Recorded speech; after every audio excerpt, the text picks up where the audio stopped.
We simply cannot allow people to pour into the United States undetected, undocumented, unchecked. And complete the dang fence. This bill that we will sign today is not a revolutionary bill. Cast down your bucket where you are. We come from France. And I am, adamantly against illegal immigrants. They're coming in by the thousands, just unbelievable. A wall is an immorality. Who are you rooting for? Those masters of the universe are at it again. You maniac! You blew it up! Hello, and welcome to Parsing Immigration Policy, the podcast of the Center for Immigration Studies.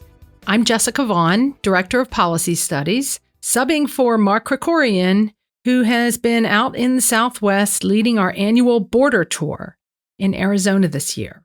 The last 100 days have seen a lot of changes at ICE, Immigration and Customs Enforcement. And today we're going to talk about one particular office at ICE that was created under the first Trump administration and all but dismantled at the start of the Biden administration, and which now is very active again. And that is the VOICE Office, the Office of Victims of Immigration Crime Engagement. Joining me to talk about the VOICE Office at ICE are two guests who really understand the need and the value of the VOICE Office and their staff. We have today Don Rosenberg of Westlake Village, California. He is also president of AVIAC, an organization which spelled out is Advocates for Victims of Illegal Alien Crime. He's the co-founder and president of AVIAC. Also joining us today is Tammy Nobles of Norfolk, Virginia. Tammy has testified before Congress a number of times and appeared many times in the news media to talk about what happened to her family and to educate the public about how these cases of crimes involving illegal immigrants are handled. Don, let's go to you first. Please tell us how you got involved in this issue and a little about AVIAC. I got involved at the end of 2010 when my son Drew was killed by an illegal alien in San Francisco. Unlike many of the other cases that I've been dealing with, his case, a few days later, we were told that he was in the country legally. So pretty much for the first year, I was just dealing with driving without a license issues. But eventually, I found out that he was here illegally, and I just started calling people on my own when I saw a news story that, that they had lost somebody because of an illegal alien crime. I bet you found more cases of this than you ever imagined. Well, I certainly did. I mean, I started first just looking at, again, people who were killed in car collisions. And I wasn't looking for immigration status, but I would say 98% of the unlicensed drivers that I would track down, the person who, killed their loved one was illegal. Even though I wasn't pushing that aspect, I was just trying to get, my advocacy was getting unlicensed drivers off the road. So, I became friends with more and more people, and we started working together, but not as an organization. And ironically, right before President Trump got elected in the first term, we decided we were going to create an organization. And probably little known, because I don't think it's ever been mentioned, is that the original name of our organization was going to be VOICE. Oh. So, President Trump is elected. He hasn't been inaugurated yet. We haven't formed AVIAC yet. We're still working on it. And I get a call from someone you know very well, John Feary, who tells me that they're looking at starting this office once the president's inaugurated. And he wanted to know, what kind of things, you're a victim. John and I had known each other for years. What kind of things could have helped you when this happened to you? And, we talked about that, wrote him a couple of things. And the next thing I know, he's asking me to get more people involved. And he tells me the organization, the organization is going to be called VOICE. And we didn't want to fight the federal government. So we changed our name. And that's sort of how it all started. I think we were very helpful. I hope we were very helpful in getting it formed, and here we are. All right. Well, I'm glad you are. Tell us about the man who killed your son and how his case, I remember the case very well, but it was a little bit complicated and confusing for you and your wife, as I recall. Yeah. As I mentioned, when Drew was killed, like I said, we were told that the guy was illegal. A few days later, they told us he wasn't. And I will say, along the path, and to echo what Tammy says, regardless of the situation, we couldn't find any real help. Now, Drew was killed in San Francisco. There wasn't a victim's advocate there. But our fight got very contentious with the people in San Francisco. And I should just mention the mayor was Gavin Newsom.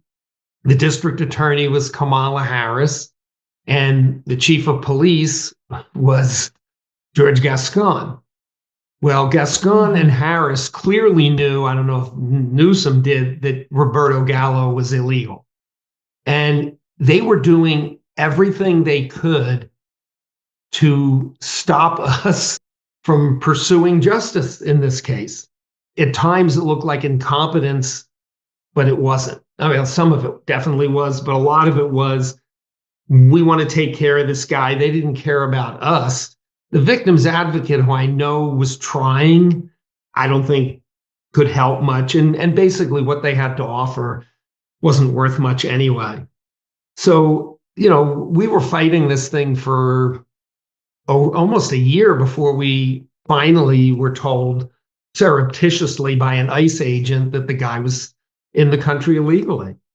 As I then branched out and got more involved in the illegal issue and kept talking to other victims, they all came up with the same thing. Where do I go? What do I do? And a lot of the people that I dealt with were telling me that the people that they were dealing with, be it local law enforcement, district attorneys' offices, they were treated like the criminal, not the victim. And I saw that over and over again. I mean, that eventually became one of the reasons we did form AVIAC. But so many people said to me, where do I go? What do I do? I was trying to help them the best I could, only from what I had learned and all the mistakes that my wife and I had made trying to, get some justice in the case. Tammy, tell us a little bit about Kayla's story, your daughter, and your story, and why you think an office-like voice is needed.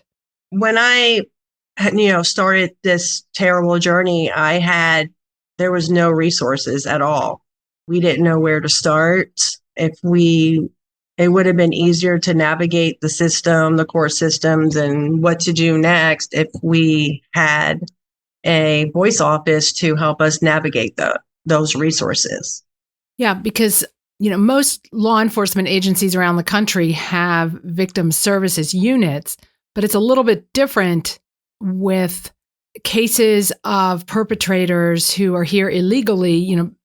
People often wonder what's going to happen to them. Are they just going to be released into the country or something else? There were some really interesting twists and turns in the story of the guy who killed Kayla.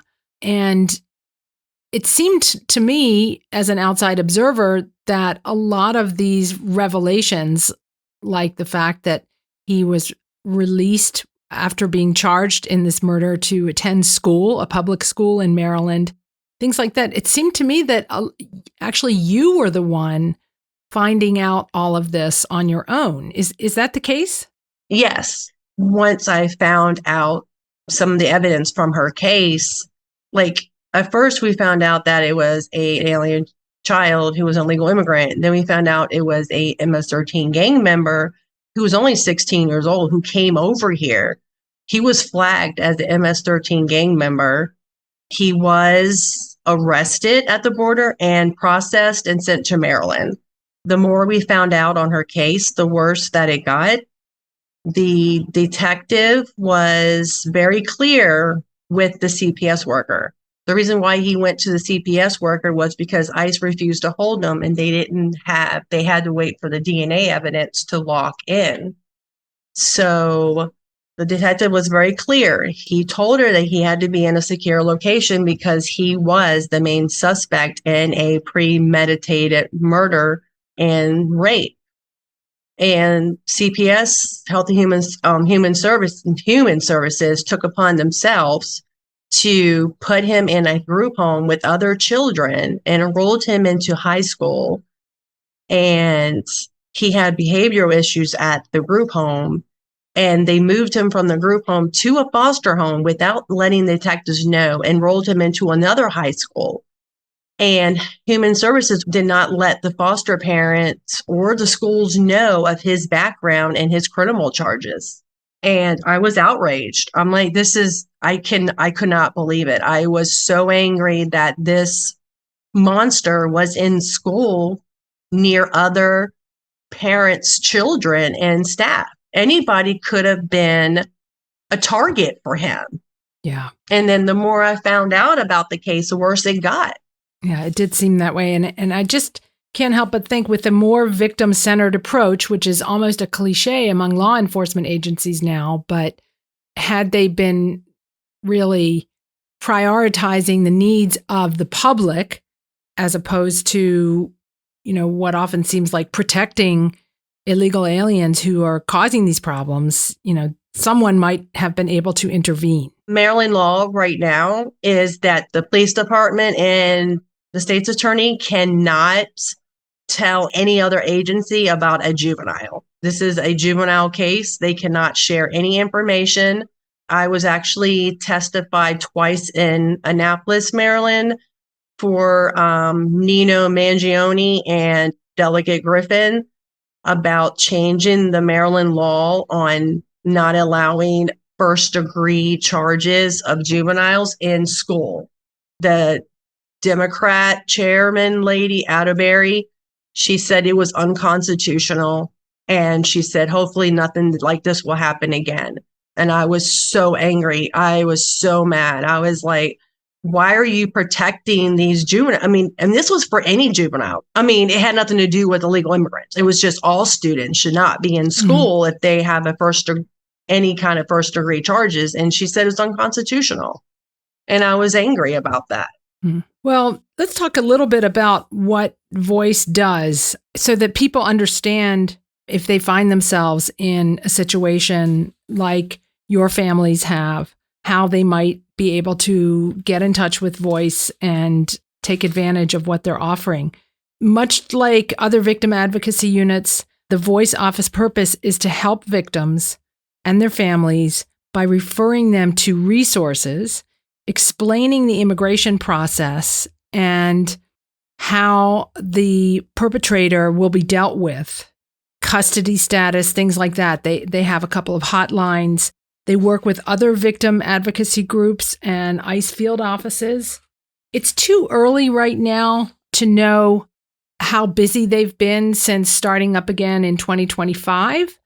But there are some reports on the Voice office activities from the ICE archives that give us an idea. And I went back to one of these reports and found that in the first 5 months after the Voice office was set up, they were getting something like 400 calls a month from people actually seeking their services, not just calls, asking about what they were doing or anything like that, but 400 calls a month of people asking for services from them. And they were helping people all over the country in every ICE field office. Mostly, by far, these calls were coming from California, particularly Los Angeles and San Francisco area, but also Miami, New York, and Boston. And they give some compelling examples of how they were able to help people. For example, there was someone who contacted them whose child was murdered about 30 years prior, and they knew that the illegal alien convicted of this crime was going to be released. And they wanted to make sure that ICE knew this. So, and ICE did ultimately end up filing a detainer and removing that person. Sometimes victims can tell ICE about plea deals that have occurred or early release. There have been victims who've called and ICE wasn't aware that the person who had committed a crime was in the country illegally because they weren't a hit in ICE's system because they were like a gotaway who came over the border. And there have been victims of domestic violence and sexual assault who are able to find out that the person who did this to them actually has been removed when the time comes. And that brings them great peace of mind to know that and some closure on the case. So these are all the types of things that Voice does. You can find them at ice.gov/voice. And their phone number is area code 855-48-VOICE, 855-488-6423. Now, speaking of closure, Don, whatever happened to the guy who killed Drew? How was that case ultimately resolved? Well, it took about 1.5 years for it to get to court, so he was roaming around free for quite a long time. He was convicted. I should mention that he was originally charged with a felony, and at the preliminary hearing, the judge illegally reduced the charge to a misdemeanor. He actually testified for Roberto Gallo and said that that he panicked. Gallo never said that. His attorney never said that. The judge said it because he had said, "Oh, I had been in an accident one time, and I think you panicked." But anyway, he finally got convicted of 2 misdemeanors. And I met with my congressman at the time, Henry Waxman, who was not particularly enthusiastic about helping, but he did. I wanted to make sure that the guy was detained and deported when he got out of jail. Little did I know, when I met with Waxman a couple of weeks after the guy was convicted, he had already been released. Oh. Served all of 43 days in jail. We did find out that he was illegal. He had temporary protective status. The law requires if you're convicted of 2 misdemeanors and you have temporary protective status, you get deported. But of course, USCIS made an exception and told Waxman that he would not be deported because he had only, and this is a quote, he had only committed 1 crime of moral turpitude. Government speak for he only killed 1 person. What's the big deal? I didn't find out for, like I said, maybe another 2 months that he had already been released. And I'm going to give a tip of the hat to you because you and I were talking and you were extremely helpful in my quest to get him deported. And if you remember, Deborah Saunders at the San Francisco Chronicle wrote some pretty scathing editorials. Yes. I fought with everybody I could get on the phone or talk to for 5 or 6 months. And eventually they picked Gallo up in January. And I think it was 2013. Maybe 2012, a couple of years after he had killed Drew. And again, it took about 2 or 3 months, but he finally got deported. It took a lot of time and effort on your part to get that closure. Well, it's something that I shouldn't have to do. I mean, I had to invest. Right. It was my money, my time, my family's sanity dealing with all this. But I want to go back for just 1 second because I think it's a point that I wanted to make based on what Tammy was talking about. When we met with the police inspector the day after Drew was killed, and at that point, everybody believed that he was an illegal alien. The police inspector, after we were done and he gave me his card, and remember, this is San Francisco, he wrote on the back of his card his personal email and his personal cell phone number and said, "You need to contact me. Don't ever leave a message on my office phone or my email, and just, call me here," which I did many times. And he was very cooperative. And he was They just didn't want to know this stuff was happening. And one of the things that the ICE office is, it's very sympathetic to the victims, where a lot of, and I'm not saying the police rank and file, but the DAs, the chiefs of police, I don't even care if there are many conservative cities, not just the liberal ones. They don't want to deal with these cases. They just want to get them in and out as fast as they can. How about in your case, Tammy? What has transpired with Martinez? Well, when I first heard about Kayla, when they were doing the investigation, it was very closed-lipped. Like, we did not know anything.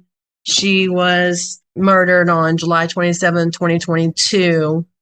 We didn't find out who it was until January 15th of 2023 was when he was arrested. And all he did was he said that it was a juvenile. And I was really shocked. I'm like, a juvenile? Like a child? Like, you can't comprehend, like, a child, doing this horrific crime, strangling her with a phone cord and raping her and going to lunch. Like, you couldn't imagine a child. And a couple of weeks later, when they did the press release, that is when we found out that he was an illegal immigrant who was a known MS-13 gang member. And it took forever to even get some type of justice. He had 2 defense attorneys that were pleading for him. I had to go to several hearings and hearing them talk about how a poor upbringing he had, and he didn't have a mother, and he didn't know the social norms in America. And I'm like, are you kidding me? You know not to strangle and kill someone. And I had to listen to them like paint this picture of this poor El Salvador boy. And they tried to do the incompetency thing, saying he was not competent because he didn't understand the justice system. And I don't know if he was dumb or he's very cocky. Martinez told the state doctor that if they found him incompetent, he wouldn't know why. He was very cocky in court. He did not, when he addressed the judge, when it was no, he'll just shake his head and he'll be like, nah. And then when it was yes, he'd be like, see. He could not speak any English. When they arrested him, when they told him that he was being arrested for a homicide, he laughed. The thing is, he can act like a child if he wants. When he laughed about her murder, he did not look like a child. His whole demeanor, everything changed. And he looked older than what he was. And that is the thing. They could trick you. He can act like a kid. And I'm so surprised that he did not run while he was waiting those 6 months for the DNA results to come back. Because he was in high school. He can come and go whenever he wanted. And they didn't even verify the sponsor that they sent him to in the beginning. They didn't even know who it was, his aunt, uncle, cousin. And he ended up leaving the sponsor's house to go live with his half-brother who lived in the same mobile home park as Kayla. Right. The sponsor is the person who agrees to take custody of unaccompanied minors who cross the border. Yes. But he didn't stay with them. Okay. He didn't stay there. Has his trial concluded? Yes. We got justice last August. He ended up taking, he had like 10 charges against him, but they put all the other charges under the first-degree murder charge. And he ended up pleading guilty and taking the plea deal of 70 years. He could not get life without parole because he was a juvenile, even though they tried him as an adult. as a juvenile, he could not get life without parole. And because the reason why he took the plea deal was he wrote a letter to a priest in El Salvador saying that he was MS-13 and that he committed 4 murders and 2 rapes prior to Kayla. And he ended up taking the plea deal and he's locked up. I wish he was in a different, more harsher jail than America, and he would be eligible for parole. And I'm thinking like 30 years, but it could be 15, 20. I mean, the way Maryland is and how they are protecting them, I don't know when he'll be eligible for parole, really. Wow. Well, thank you both for sharing these stories and your experiences. And I wish we didn't need the voice office, but I hope those who end up needing to get in touch with them know where they can go. ice.gov/voice or call 855-488-6423. Don, how can people get in touch with AVIAC? Well, they can reach us at our website, which is aviac, aviac.us.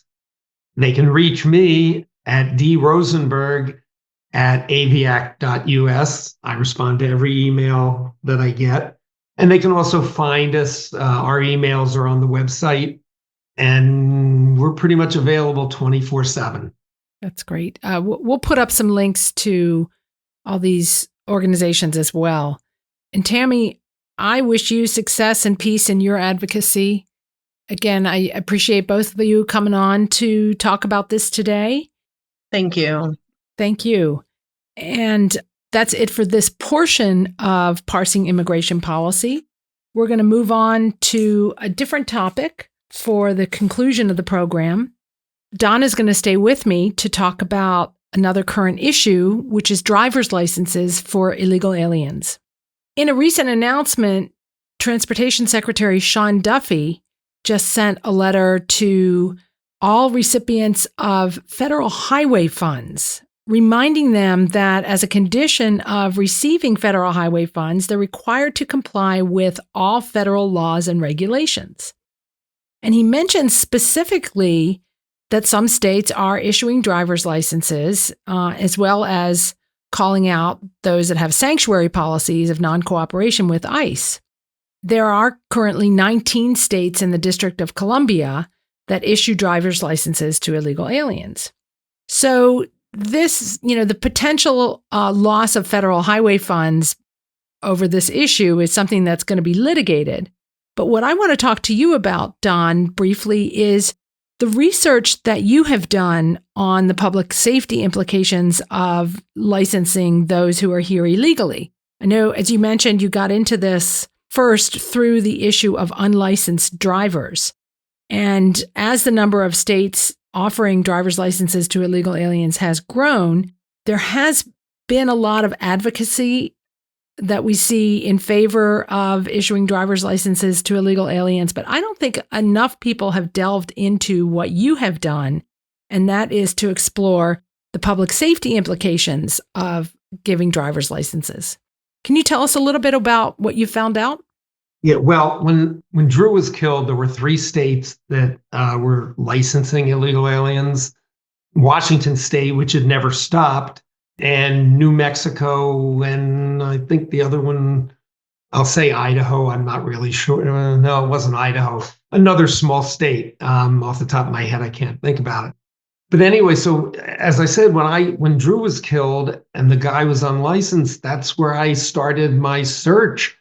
And I was shocked to see that, and this was a report done by the AAA Foundation for Traffic Safety. They had done multiple reports called Unlicensed to Kill every few years.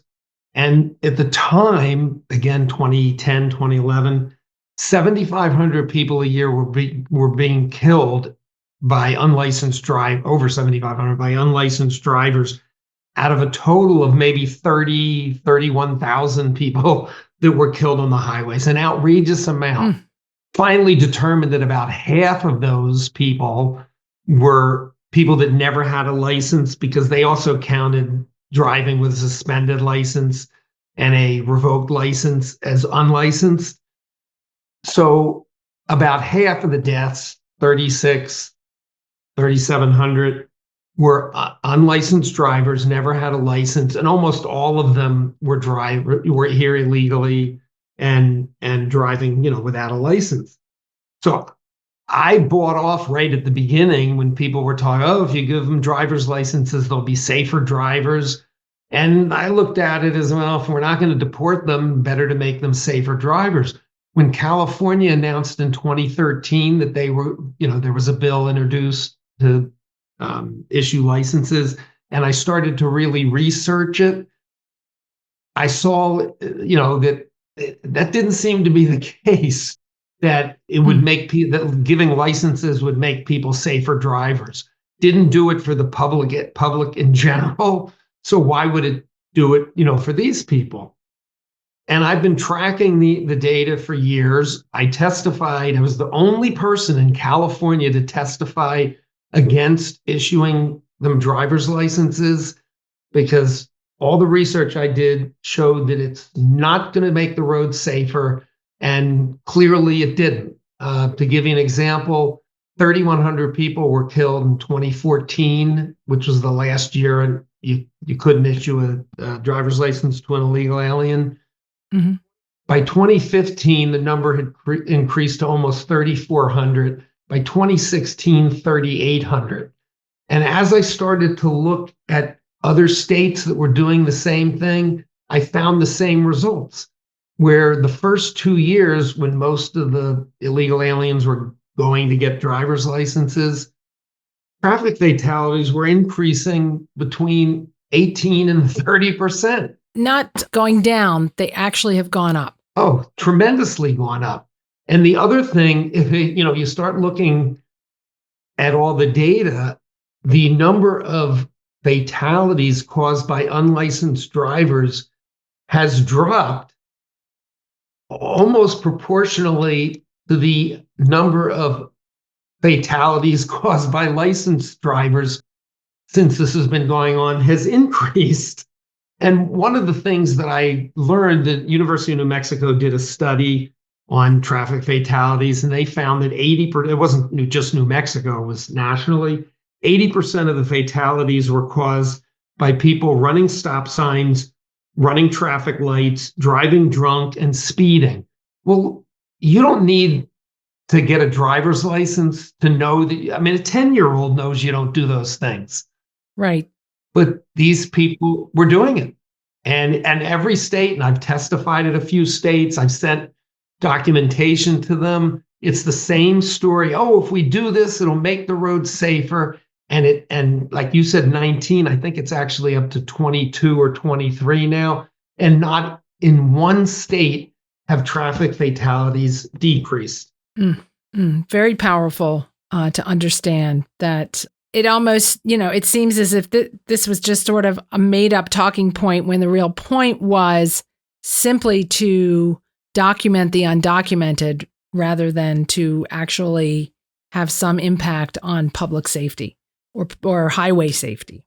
Yeah, I think, what I had noticed happening right at the beginning was that, like in California, they didn't have one person testifying that why getting a driver's license would make it safer. All the testimony was, oh, they work hard, they need to get to work, they need to take their kids to school, all of these things that had nothing to do with driver safety. And, I'll give you one other quick thing. It's very hard to get a lot of statistics. And one of the ones, like hit and runs, California has always been, the number one percentage-wise. Obviously, it's going to be number one, just, happenings of hit and run collisions. It was very clear, even to the chief of police in Los Angeles, where 47% of all collisions ended as a hit and run. Nationally, it's about 11%. Here, it was 47%. Interesting. And Charlie Beck was very clear that it was mostly illegal aliens because they didn't want to get deported and they'd afraid, so they would hit and run. And the thing was, once they have a driver's license, they'll they'll stick around. They won't hit and run. Well, hit and runs in California the first 2 years went up 26.4% after driver's licenses were issued. LA itself was about 25% on top of what was 47%. I don't know where it took it, but probably into the 60% range. So there's not a shred of evidence anywhere that says giving people driver's licenses, illegal aliens, will make the roads safer. And there's tons and tons of data that says just the opposite. Well, I hope you're sharing what you've learned will inspire a few others to look into this question. I mean, you've been kind of a one-man shop on this for so many years now that, I hope some states will publish some data, or some groups like AAA or, some other independent groups, so that these facts get out there into the public a little bit more than they have been able to. And thank you so much for that. This is all done on your time becoming an expert on the topic. So 14 years. Yeah. All right. Well, again, thank you, Don. Thank you, Tammy. That's it for this edition of Parsing Immigration Policy. I'm Jessica Vaughan, Director of Policy Studies for the Center. And thank you so much for listening. Leave us a rating, check out our other episodes, and check out our work on CIS.org. Thanks so much. Have a good day.